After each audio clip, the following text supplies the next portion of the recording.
Welcome to A Taste of AZ podcast, where we interview everyone from James Beard award-winning chefs to local mixologists, winemakers, breweries, and so much more. We've got an awesome episode lined up for you today. But before we get into that, head to atasteofaz.com so you can subscribe to our quarterly magazine and email newsletter to find all of the best places to eat and drink around town. Don't forget to follow us on social media. Now let's get into the episode.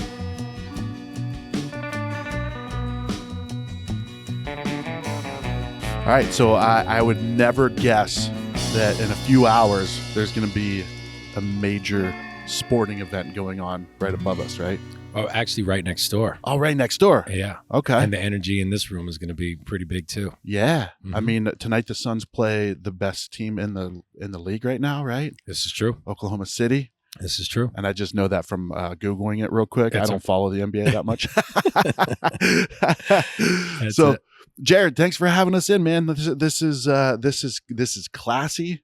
I would not expect that I was in a sports arena right now. I appreciate it, and thank you guys for being here. Yeah, absolutely. It's a very well kept secret down here.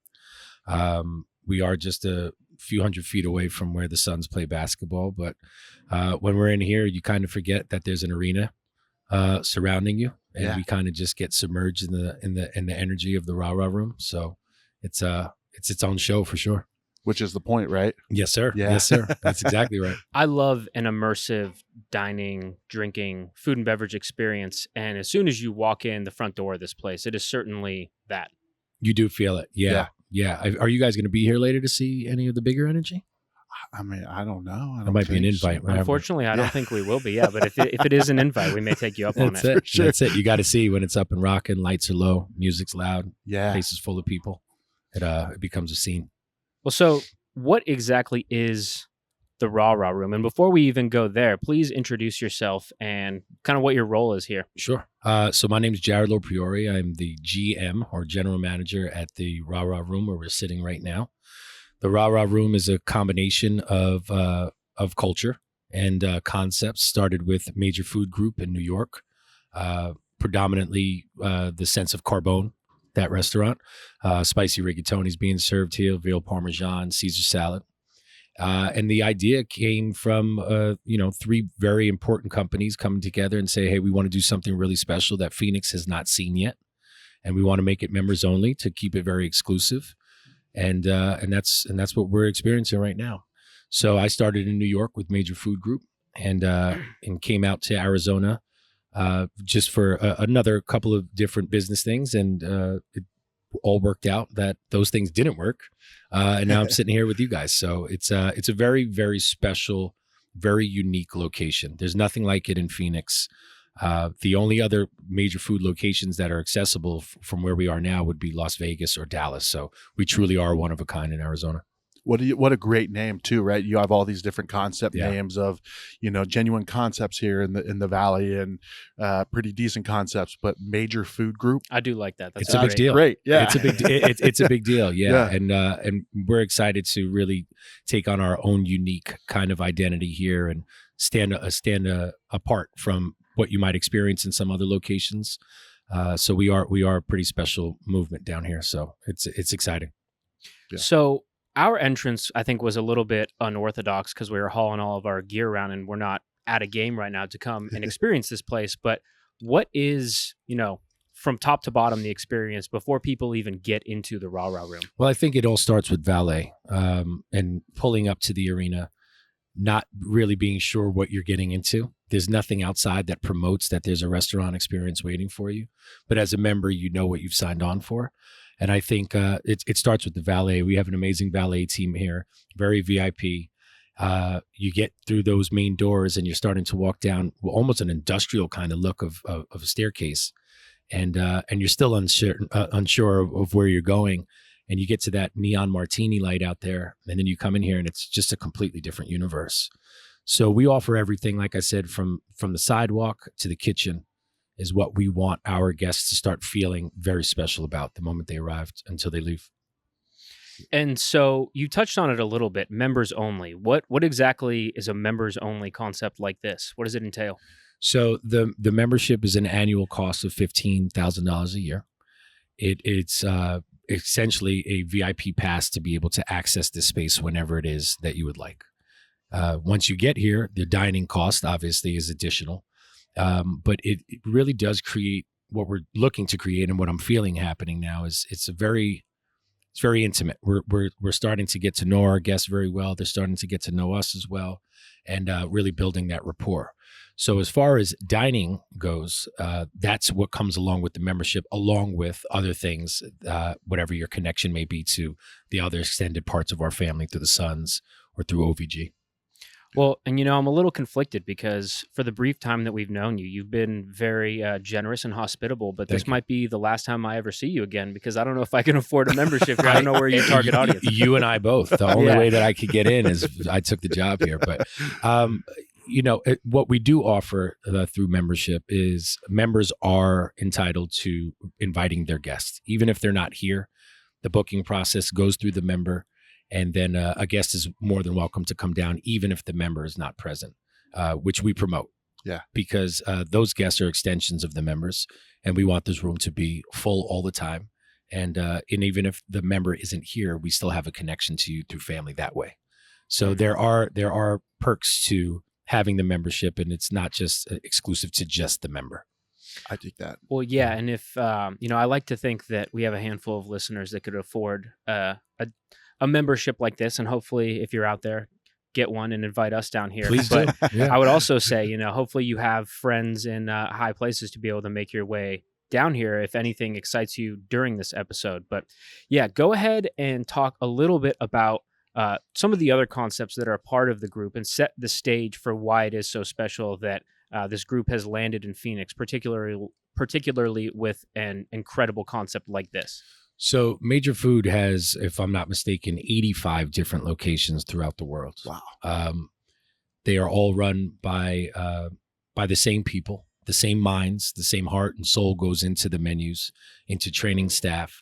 And that goes anywhere from Hong Kong to the Middle East to Phoenix, where we're sitting right now, to New York, Miami, Dallas, Boston. And I'm leaving out a few cities. This menu is very special because it's taken on about 3 or 4 different locations that are run by MFG. You have the Grill, you have Carbone, you have ZZ's, you have Sidel's, Dirty French. So this is a really cool concept because you don't have to go to 5 different locations to experience those restaurants. You could come to Ra Ra Room and we can offer you a bite of one of those locations. From my understanding, I think, through ownership here, someone was sitting down one day over a plate of rigatoni and said, I need this to be a part of what other business I'm going to be doing. And it was a great idea. So we really combined some very special talent and creativity here. And this was somebody's dream that's actually come true. So I know it is for me every day. Yeah.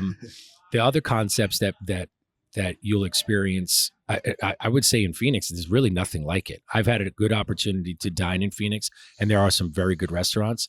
I think the Ra Ra Room really is that unique that you can easily, confidently say there's nothing else like it. And I love going to other restaurants when I'm not in my own, because you kind of get tired of it after 5 days straight. But I just want to, I just want everybody that has an opportunity to come down here and even see the space, fall in love with it the way that we have. Yeah, absolutely. You mentioned, the space itself. We'll have you describe a little bit of the aesthetic in here in a minute. But are there anything else besides that? Anything that makes it stand out the way that kind of makes you feel as though it's completely unique here in Phoenix? Well, aside from the exclusivity, I think the location is very special. I think the combination of companies that are involved with it all have great reputations and history here. You have ownership, you have management through our concession company here as well. And then you have the actual concept. I think being here allows people to feel like they are no longer in Phoenix. And for those that can't get away, something like this really is special because it gives you an opportunity to feel like you are not at home where you're used to being, but down in this space, you feel like you're at home. Along with that is really more so just not having to travel anywhere else to get access to a Major Food concept. You don't have to get on a plane or a bus or a train anymore. You can just drive up to Valet and we'll take good care of you from there. Yeah, well, and I think, certainly, as you mentioned, the location, but the way the location comes through with this aesthetic, with the level of service is what differentiates it from so many other things. I mean, there's only one concept like this. There's only one Sun Stadium, right? So certainly not trying to bury the lead there, but having you eloquently describe how it all comes together. So discuss for us a little bit the actual menu that you guys have here. Gotcha. So I would describe it as Italian-American blended with a little bit of French cuisine, a little bit of Japanese style, but it's a chop house as well. It is born of Italian-American descent, right? Mario Carbone and Rich Teresi are Italian-American, raised in New York, grew up eating this food in their own kitchens. A lot of their recipes they've taken from their grandmothers and mothers. And they wanted to offer comfort food. And it becomes a very flashy kind of experience when the wine gets involved, when the decor like this gets involved. But it really is from raw bar seafood to obviously the spicy rigatoni, which is world famous, meatballs to a veal parmesan to a bronzino. And there's really nothing here that maybe you haven't had in other places. I just tend to think we do it better. So it really is a combination of culture, but it is driven by the Italian-American style of service, which was pretty much born in New York, where the servers are very well dressed and confident and outgoing and talkative, and they really want to, kind of win you over with their charm and character. And then we bring the food out, and the food also wins you over. And so it's a culmination of things. It really is a lot of character happening at once. And it's got the vibe of that too, sure right? Does. Like it sure does. The Gatsby era, the music playing. That's exactly right. Yeah. That's a perfect way to describe it. I think the Gatsby era is known as an era of just party. Yeah, right? eloquent, like fancy. Yeah. Like we're gonna hit it hard, but we're gonna look good doing it. Yeah, we're gonna go big. We're gonna drink big martinis. We're gonna drink a lot of them. Yeah, and we're gonna have a good time, and we're gonna play the music loud, and we're gonna laugh. We're gonna dance, and then we're gonna do it again tomorrow. So it really is a Gatsby-ish type of vibe, and I use that word a lot when describing it because I think everybody can kind of understand that energy. It's big. It's a big energy, and our members bring that energy, whether it's game day or on a dark day. We're open Thursday, Friday, Saturday, whether there's an event or not. And then otherwise, besides that, we'll host some really nice tequila tastings, wine tastings, where you can experience different major food menu items too. So our guests pay, top dollar to come to those events. So we like to offer them something that you can't get regularly. Yeah. And so like so Matt Ishbia, right? Yes, like we vibe with him because food is our life, right? Gotcha. Yeah, and the food that he's brought to the city, like, I mean, just the concessions, dropping the price of concessions for Suns games was, I love that. Huge. Me too. I love that. Yeah. I mean, that just, it kind of shows you who he is as an owner. Matt's a good guy. He really is a good guy. Yeah. I've had some opportunities to work directly with him here, and he's very generous, very kind, and super enthusiastic about what we do here. So how did they come to the idea of like, hey, let's do this? I think greatness was around each other, and they said, hey, we want to combine these concepts, right? And I think initially, you see that it's in the PHX Arena, and you start to make the connection to sports, but I don't think that has been the focus here. I think the focus here is we want to really let everybody know that we've brought an amazing dining concept here. Yeah. And we are waiting for Arizona and its culture to have an impact on it, and then give back that major food group impact and watch those things kind of just grow together. And I seriously think that's how it happened. I think, our ownership was some dining, enjoying a spicy rigatoni, and said, when we get to Arizona, this is coming with us. Yeah. And it's into fruition. And here we are. It's very special. Are any of the other groups' concepts membership only like this? There are a few. Yes, sir. So ZZ's primarily is the only other membership concept that operates through Major Food Group. There's one in New York, and there's another in Miami. Okay, multiple locations of ZZ's, you're saying? Correct. And even though the decor and obviously the location, the real estate there varies, they're very exclusive members only clubs. And is there any crossover between those in this concept in terms of style of service and the decor, or is it a totally unique thing? 100%. So that's a great question. So the style of service is something that we try to keep as consistent as possible. I technically have been with the Major Food Group company for almost 12 years. And wherever you go into any concept, we stick to a very Major Food Group style of service. Like I described it as before, it's very knowledgeable, it's direct, it's friendly, it's energetic. We want our captains, as we refer to our servers as captains, to be people that can really take away the pressure from you of having to dine in a location that may seem a little overwhelming sometimes. And a captain says, hey, listen, I got you. We're going to take good care of you. What do you like to drink? How hungry are you? Do you have any allergies, any restrictions? All right, we'll take care of the rest. Now, the culture of that has to be preserved through service. So it's fortunate that I was in Arizona, because I was able to kind of immediately fall into this position and say, well, let's focus on service.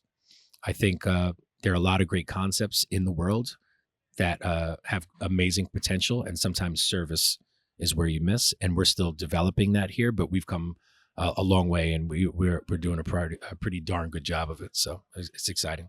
I think of like, one of the best parts about going to a restaurant, especially, specifically one that you continue to go back to, is getting to know people, Yes. the staff getting to know you. And as that gets better, that becomes a place that you want to take your friends and family because, It becomes home. Yeah. It becomes home. So this just takes it up 3 more notches, right? It does. Because you're getting people that are, how many members are there? Like, is there a capacity on the number of members you'll have? I would imagine at some point we were trying to play it safe and say, oh, we'll do this many of memberships, but we've realized that the more the merrier. And and now expanding memberships invites to guests. 1 membership comes with 2 members. So even though that 15K number sounds large, if you think about it, I don't want to say it's only, but it's closer to $1,200 a month for 2 people to be a part of something that you can't access anywhere else unless you leave the state of Arizona and go to where Major Food is operating. So to answer that question, I think it is up high levels, but the truth is that our members bring that. Yeah. Right. It's a very classy group of people that have joined up as members here, and we've fallen in love with them, and they're falling in love with us. And I mean, just knowing what kind of water they prefer. What tables they like to sit at, how many courses they like to do, their kids' names, what kind of candy that their kids, that's more than just service. That's friendship, right? Yeah. That's family, and it's a romance. So that is a type of service that I think every restaurant should strive to hit. But I think it's easier for us considering that we have members only. Yeah. Let's get a quick message in, and then we'll kind of dig into some more of what that membership looks like. You got it. A real quick reminder, head over to atasteofaz.com and subscribe to our email newsletter. Also, subscribe to A Taste of AZ magazine and get it shipped right to your door. Now let's get back into today's episode.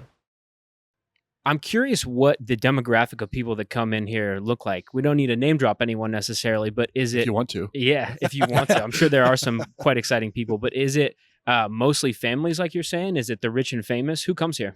I think you get a mixture, right? Obviously, someone who's financially in a comfortable place to pay for the membership starts there. I think we certainly get players, athletes. We'll get some of our actor Hollywood friends to come in. I never name drop because I'm always worried that I'm going to forget somebody's name, and they're going to say, "Hey, you didn't mention me in Taste of AZ, man. That's messed up." But I think Major Food attracts that, right? And we've gone out of our way to make sure that when you are in any dining room that is offering a Major Food concept, we want you to just be a regular hungry person. We don't want you to feel like you have to worry about people climbing all over you, walking up to the table to trouble you while you're dining. So we really stress that when everybody's down here, we just prioritize just a calm, peaceful, uninterrupted dining experience. So yes, we will get the regular Joe Schmo just like us. We'll get some famous friends down, We'll get some one-timers because they're just traveling and a member got them in. But the demographic really varies. As far as age goes, as the night gets later, the crowd gets younger, right? As I've gotten older, I don't like to eat any later than 9 p.m. But when you're in your 20s or early 30s, you might be down to come in. So, and you watch the transition of the restaurant, especially on a game day, go from pregame to halftime to postgame. And there is an evolution of service there. Last night we were open until almost 1 a.m. and the crowd was a little bit younger and the music was a little bit louder and people were drinking a little bit more. But I like to see the evolution of that and how much it changes. So you will get families. Everybody comes in with their kids. And then you'll get a night where mom and dad just come in and the kids are home. So it depends the night. Is service based entirely around the game schedule, or is this place open outside of that? So it is not based around the schedule. Thursday, Friday, Saturday, we are open. We might be the only space open in this arena. And in most cases we are. Now for game days or concerts and things like that, depending on the turnout that's anticipated, we will open for those events as well. But we want to get to 5 days a week, which is, ideally how restaurants will run. And we're getting there. As time goes on, we're getting busier and busier, and people are asking, hey, what about Wednesday? Or what about Tuesday? So events that we plan down here for our own tasting, those will happen on days that are not a Thursday, Friday, Saturday, or during a game day. Mm-hmm. And I wasn't even thinking necessarily about the concert side of it. I was thinking Suns games, right? But I mean, this is comedy shows. I mean, anything that's going on in this arena. If there's a big turnout, then absolutely we'll be open. Is there any other major categories that have not popped up outside of like comedy, concerts? Well, we had waste management was around, so it was a busy part of the year, obviously. We got a good turnout of that because a lot of our members are big golf fans, right? Sure. So Arizona's a huge state for golf. So it depends. I think when people are in town, now that we're approaching summer, things get a little bit quieter, right? Because the kids are out of town and everybody kind of goes on vacation. But I would imagine that we're still going to stay pretty busy regardless of events or hopefully the season not ending too soon. Mm-hmm. I feel like you guys are, this is very guarded from the heat outside. There's many layers of cool that this can be a nice cool reprieve for people during the summer. You forget, it also blocks you from daytime. Yeah. There's sometimes that I leave this restaurant and realize that it's still daytime outside. You're almost like a casino. Yeah. You're almost like, you go outside, you're like, oh my God, the rest of the world is actually happening still. We're technically underground, correct? We are. We are. Okay. We are technically underground. We are on court level, on the level 0 here at the Phoenix, the PHX Arena. So it is pretty well hidden. And I like that. I like that there's, we're a bit of a pearl inside the oyster down here. Well said. And once you get down here, you realize you're in a completely different universe, especially when the room is darker and the music's on. It's kind of really just transports you immediately. So this light is not this is not the normal level. No. This is, including whatever you guys have set up here too. But we normally run pretty dark here, and then you have lamps on the table, so it's hard. You'll see people kind of stressing to read the menus, but we're like, hey, you don't even need to look through it. We'll take you through it ourselves, But yeah, it gets pretty dim in here, and we'll do a couple different settings of lighting as well. Yeah, and I'm curious too, when a Suns game is going on, is that when people are coming down here and getting something to eat, or are they kind of waiting for the game to end? Is it vary person to person? You know what? That varies. I think depending who the opponent is, and what the turnout is for that. Some people might want to come, or what time the game is. If we have a 7 p.m. or 8 p.m. or even some earlier games, it'll kind of change a bit, but they're anxious to get back down here after. I can tell you that. Halftime is a quick rush. People come in for a beverage and then they go back because there are other clubs here as well that are operating during those games. But post game, everybody knows that, that side of the entertainment is over. And coming down here is where you're going to be able to really relax and kind of let your night settle down. So we get a very good turnout post game as well. Do you have the game on display, or is it fully immersive and it's not even audio? We will play it sometimes. We like to keep the dining room as restaurant as possible. If a guest asks for it, we'll put it on. And then, usually for halftime, we're getting guests to kind of just focus on being in the space. Once the game is over, TVs are off. It's rah-rah time.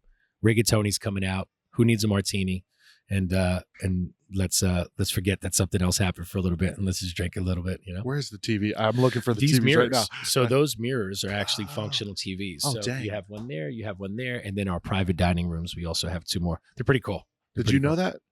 I kind of had a feeling that they would be immersed somewhere, Yeah. but I feel like this place has a lot of hidden tricks that It we'll never does. get to see. Because I was telling him, it's like I almost feel like I'm at like a burlesque show. It's not exactly that vibe, Yeah. but like the sparklers or something are just Yeah. going to start going crazy. Well, right, and I've said this before in other interviews. It's this energy, the energy in the space comes from the guest, right? If it's a quiet business dinner, then we'll take on that energy. Yeah. If it's a younger crowd and everybody wants a little bit more hip hop and they want it to be louder, great, we'll do that too.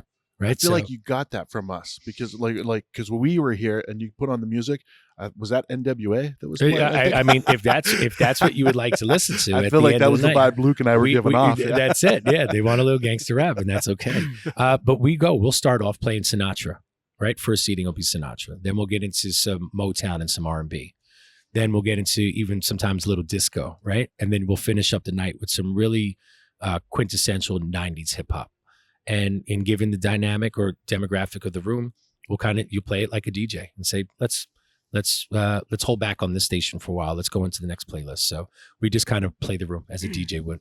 I dig that. That's it's interesting because energy, if you're always at 10 out of 10 or you're really low, there's not any contrast between you can't go it. up So or down, it doesn't, right? yeah, exactly. Like music, same way.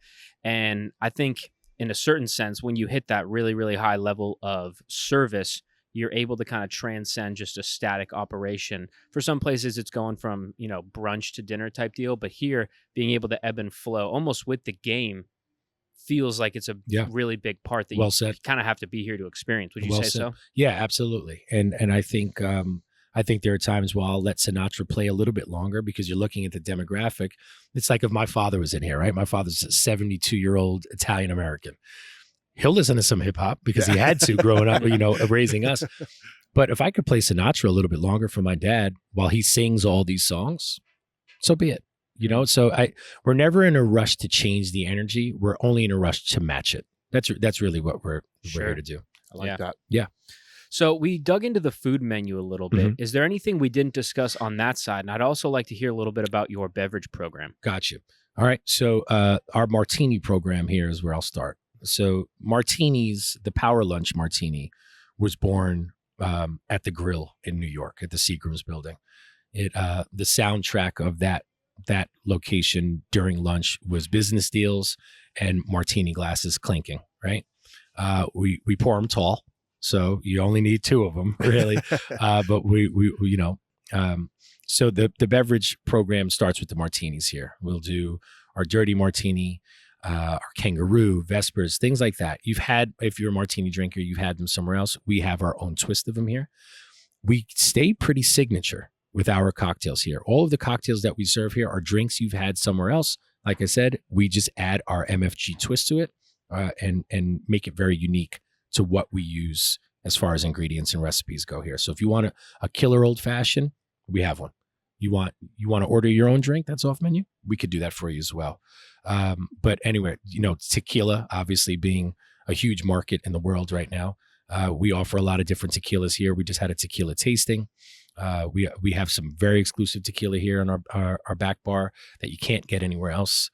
And we have some really good relationships with the vendors and producers of some spirits that are hard to access otherwise or allocate. Is there any more you can speak to kind of how you develop? You mentioned that signatures are kind of your thing. Mm-hmm. I'm interested with a price tag of a membership of $15,000 just to get in. Are you making your cocktails with Clase Azul and really amping it up that way? Or are you going after just what you guys like? It's a good question. I think, to answer it shortly and briefly, no, right? If someone asks for a Clase Azul margarita, gladly. But I think in this style of service, we like to say, I could make you an equally tasty margarita for half the price. Is that something that you'd be interested in? We are not in the business of gouging our guests to spend more money here. You being here is going to make you want to drink fine wine. You being here is going to say, I'm going to try your margarita the way you guys make it. Yeah. A lot of people like to say, this is exactly how I want this to be made. And I say, okay, that's great. We'll bring you that. Why don't you try the house one that we make? And in most cases, they go, thanks. And I just saved you $40. right? So it's a sense of trust grows there, right? When our guests are over ordering, I teach our staff to say, this is a fantastic order. May I make a suggestion to you about portioning? Because this is a lot of food. We'll do the same thing with our cocktails. Guests can order whatever it is that we provide or have, but we will always promote what it is that our bartenders and bar program and chefs stayed up night after night trying to design to be unique to these concepts. Yeah, and I think that comes back to not just creating food and putting it out, but then also curating that experience. Exactly. Ebbing and flowing. Exactly. It's very easy to overorder in a restaurant. And I think a lot of the time people say, oh, this is what we want to do. And a server or waiter or captain might let them order that. But it's really more professionally responsible of you to say, hey, I'm going to make a suggestion about this in coursing, in quantity, and give you some space to really enjoy this experience without feeling like you're going to keel over halfway through your first course. And then have to walk around with a giant bag of leftovers around the whole state. and a bag. And I say, guys, save space. If they want more rigatoni, which they always do, we'll bring you some. Yeah. But it's our responsibility to make sure that you have no stress about your dining experience here. Well, that's what I think of, right? As you're describing this whole thing and being here, and the whole experience just seems like, sometimes you just want to go somewhere and be like, I don't want to make any decisions. I had a long day of work, making all these days, just pamper me. Yeah. Right. And that starts at valet. Yeah. That starts at valet. Yeah. And you're on first name basis with someone that works at valet. You've already started to get woven into the fabric of what we're trying to do here. There are plenty of places where you could go where you may not even know your server's name. Yeah. We don't want that here. We want you to know a lot about each other, because then you don't have to even look at a menu. I could see you coming. I'm like, Luke, Eric, I know what you guys like. I know what you don't. Have a seat. Martinis are on the way. And then, and then we'll talk. And then we'll talk ginger carrot cake. In case one day we do show up with a membership, Eric likes a mocktail, and I'll do like a tequila soda. Okay. Do you not drink? I don't. No. Well, see, but that's an important note, right? And we would keep that, because it would be rude of us to keep offering you alcohol if we know that you don't drink. Yeah. Right. So I have to know that. And then, Luke, you do drink. Yes. Okay. So then we'll bring a martini. We'll bring you a mocktail. No judgment at all. Mm-hmm. I dig it. Do you have mocktails on the menu? Sure do. Or is that, can you talk about that a little bit? Yeah. So when it comes to mocktails, I always ask, we do like a cucumber lemonade here. We do a grapefruit soda that's really good here.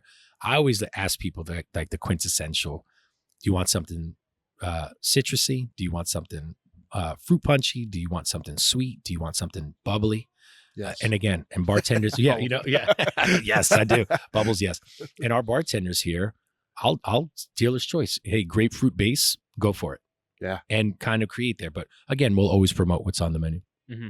Cucumber lemonade here is pretty darn good. Well, that I was like, oh wow. Then you said fruit punch. I was like, I know. My language, man. That's it. And again, if it's not something that you see on the menu, then say, hey, I'm looking for something that's orange based, grapefruit based, cucumber based, and we'll make it work for you. Yeah. And I imagine you have a standout wine program as well. We do. Yes. So, and that's developing. Our Som here, Ryan Chernick, is solid, and I learned a lot from him. Wine is overwhelming, especially if you don't know what it is that you like to drink. But we are building and developing that wine program to really be suitable to the needs of our return and repeat members and guests. And then also, give it a little push of creativity. But wine is something that you want to be very careful with. You want to make sure that it's selling and that people are excited about it. And it's also good to have bottles on your list that people can look at that on Instagram and go, whoa, where did you get that bottle? Mm. The only place you can get it would be at the Rara Room. Yeah. Yeah, you got to have some fancy stuff like that. And I'm not enough of a wine expert to know what those would be. You could put a very average bottle in front of me, and if I like it, I like it. But nothing wrong with that. Which is fine too. Yeah, I mean, we have our Buy the Glass program is fine, right? It's exactly suitable, and I don't think is expensive at all. But it's completely conducive to the menu. Everything is pairable. From our reds to our whites, from Sangiovese Chiantis up to, California Cabs, and then going into obviously champagne and bubbles and things like that, all the way up to Dom P or Krug. So Buy the Glass program is really affordable here. I think it is. And then we get pretty astronomically priced in some of the bottled wine. But people that like to drink big wine, they know that they're going to, have to sell a body part to enjoy it. But again, for wine, people do that. Sure. Right. And I've found myself sometimes spending a lot of money on wine just because I knew the bottle was hard to get. Otherwise, I'll stick to beer for Yeah, now. you a beer guy? I do like a beer. Yeah. As I've gotten older, beer has become more of a refreshment to me, Okay. where it's Yeah. almost like a soda in a way. Sure. But I'll drink a margarita, an old fashioned martini. Okay. I'll mix it up. Yeah, Do you especially guys for have this beer program. here? You guys We do. super- okay. Yep. We do nothing on draft, but we have some local vendors and names that people are familiar with, from Kona Big Wave to 805 to hops. Anything that you probably had somewhere else before. So if you just want a cold beer, we could do that Yeah, for you too. nice, Absolutely. nice. Absolutely. Is there a particularly exciting bottle of wine that is so coveted that anyone that really knows their wine would be like, wow, that's impressive? I would say, it's a good question. I would say Petrus. Petrus is the wine that I think even those that don't spend a lot of money on wine or spend a lot of time drinking wine, they've become familiar with that. Obviously, Dom P is up there. I'm a Krug guy. I love Krug champagne, but we serve both here. It's scary. It's scary. The realm of expensive wine is a scary place. But yes, I would say big names like that, Massettos, things along that, Super Tuscans. So I'd like you to kind of talk about the more peripheral sides of the service that you offer, being, there's like a candy bar over there. There's these private rooms. Is there anything else outside of that? And speak to those a little bit as well.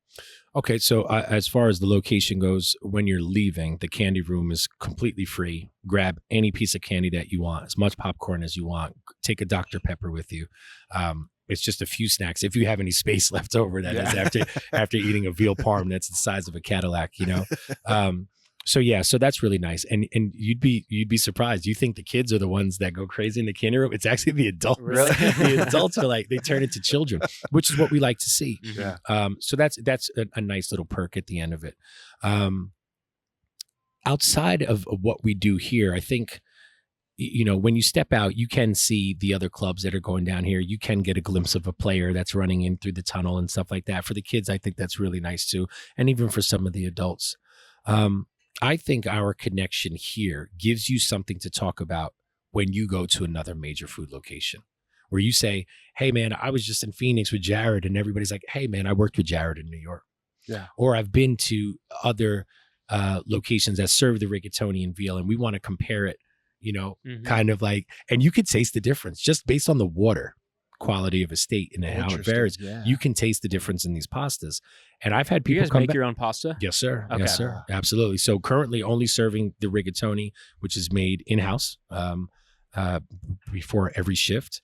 And then adding other pastas to the menu as the menu evolves, or we're doing a tasting menu. Those will be made on site too. Watching the chefs put together a tortellini for the tortellini ragu or lobster ravioli it's a tedious task. Yeah. Is there any other portions of the food menu that, are more techniques like handmade pasta that lend to the food really standing out? So tableside Caesar obviously is always fun. People love to watch you do that. This is like the perfect place for a it tableside. is. This is the pinnacle. I think. It is part of the show. So we train our staff to present all food that's going to be tableside. Say, guys, we're going to put the Caesar salad together for you. One question: anchovies in or out? And anchovy, that's where you start seeing people argue, like, I want them in, I want them out. I'm like, listen, I'm going to leave them on the side. I don't want anybody to get to a fight over it. And then right where those chairs are, that little Garradon will wheel over, and some well-dressed human being is just going to put together Caesar salad while they're singing Sinatra or talking to you about, how you got here, if you enjoyed the game, are you visiting, oh, you're a friend of this member. I just had them in the other night. So tableside moves like a veal parm or Caesar salad. It adds to the show, and people get upset if they can't see it. They're like, "Hey, come over here. I want to take a video." I'm like, as long as you make me look good, I'll. Yeah. But yeah, it's always fun to do a Caesar. Anything else like that? On this menu currently, not. But we are looking to obviously evolve. I'm so sorry, that's not true. Our Sunday service. Okay. When you first come in, there is a Garradon full of candy toppings. So you guys are like, listen, I got a little space left in the tank. Let's get one of those big monster rah-rah room Sundays. And then we're going to write down what we want on it. And then we put whatever it is. And I mean, this thing's colossal. It's like, it's literally, it's as big as my head. It's right here. And watching like two grown men just dig into the same ice cream sundae is always fun to watch. But it's ice cream. And it's like, it kind of gets back, to your childhood and how eating so much of that so you get a stomach ache is like, that's the goal. It's like, I haven't had enough. So that's a really cool tableside move. We do that with the kids. Kids love to do it. But yeah, to pour tableside martinis for you. So yeah, wherever we can add a show, we can. And, it gets busy, but there's always time to do a little extra show. Mm-hmm. Yeah, well, and with the clientele that I imagine, the level of wealth and potentially fame or celebrity that they have, it seems like this environment, because it is so immersive and because you're able to ebb and flow and then end it with something like a Sunday service that has them looking like little kids again, I imagine that's not something that a lot of your clientele is able to experience in your average restaurant. This is true. This is true. And I wish it was more common, but again, it's what makes us stand out. If I can take an adult and make them feel like a kid while eating ice cream, we've already done something that's very magical. And it's like them like their mother almost. You're kind of reverting them back. That's exactly right. But this is what I say. It's that if I'm your server 30 times a year, hopefully more, you might not ever have to touch a menu again. Yeah. You might just come in and just say, hey, and we're hitting it. I mean, from the water to the drinks to the food to what toppings you like on dessert. To just the simplest things of just remembering someone's name or birthday. It creates a different type of feeling here. And we keep notes on our guests and we make sure that they know allergies, and all of those things. It's, it's home. It's home away from home. That's what we're always trying to promote. I would like to hear you kind of wrap us up here by curating your perfect experience. Let's say you're coming in with the family and a couple of friends. Okay. Well, I don't want to get too technical, but it depends on who I'm dining with. Let's say no allergies, no restrictions. We're going for it. Yeah. All right. So you're gonna go Carbone or the Rah Rah Room #1, right? Caesar salad, rigatoni, meatballs, veal parmesan. You don't need anything else except a pillow and like a nap. Right? There's pillows right there. Yeah, too. that's it. You're more than welcome to take a nap if you want. Yeah. If you want to go lighter, and I would say this to those that maybe have a dairy allergy, go with a house chop salad. Maybe you don't want to do the rigatoni with cream. We could remove the cream from it, right? Still use the same spice. Okay. Maybe you want a gluten-free pasta. We could do that for you. I love the bronzino. And I sometimes just stop at rigatoni and meatballs because I know things are going to get out of control. But if you want the standard #1, it's Caesar salad, rigatoni, meatballs, and veal parm. Okay. That's it. That's the one. If you ever came here and someone said, did you get the rigatoni? You said, no, they're going to judge you. I might judge you. Yeah. Well, yeah, when it's that good, you don't need to step outside of it. Is the sundae the dessert you're going for? Do you have other options? Ooh. How much backup? How much back? I'd love the carrot cake. Oh. Ginger carrot cake to me is like, if you're a ginger fan, then this is it. I'm a carrot cake fan. I never had with ginger though. Oh, it's killer. Interesting. It's killer. If I'm with the kids, ice cream. If I'm not, it might be a Montenegro on the rocks with the orange peel because I need all the help digesting that I can get. Absolutely. And an extra bite just might take me over the top. But if I had to, I think experience-wise, Sunday's definitely up there. Carrot cake is up there. And a little espresso, a little digestive, something to help you kind of break down the food. Well, very well put. Classic experience, but done in a new age and certainly in a unique way. Yep. Thank you so much for sitting down with us, describing the place. Yeah, and thanks, man. As I mentioned before, we'll probably never see you again, but hopefully I hope that's not true. I hope we see each other. We're all doing each other better a lot. if we get to see each other. I again, appreciate you guys being here. And, for those that don't have it, it's therahraroom.com. Please feel free to check that out, or try to some way somehow make your way down here to look. And we're also on Instagram as well. So it's really special having you guys down here. I appreciate you guys. Yep. And if you do have a pass, definitely reach out to me and I'll join you for dinner sometime. That's it. Sounds good. Sure. All right. Cheers, man. Thank you. Cheers. Thanks, man. Thank you, guys.